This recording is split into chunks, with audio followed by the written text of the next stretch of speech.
হরে কৃষ্ণ। প্রথমে আমরা সাগুদানা ব্লেন্ডার করে আলু সিদ্ধ নিয়ে নিব।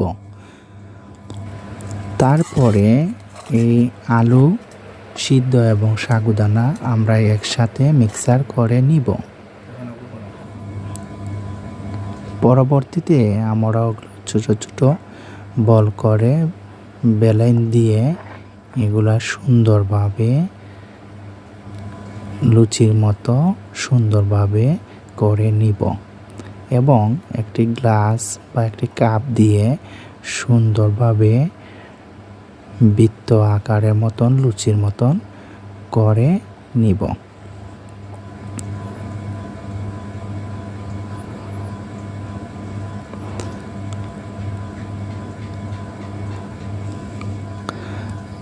তারপর এগুলো আমরা সূর্যমুখী তেল বা অন্য তেল দিয়ে এগুলা ভেজে নিব।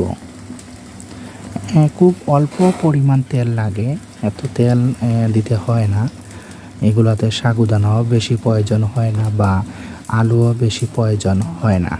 এখানে আমরা 2 কাপ সাগুদানা নিয়েছি, 3টি আলু নিয়েছি, অল্প পরিমাণ তেল নিয়েছি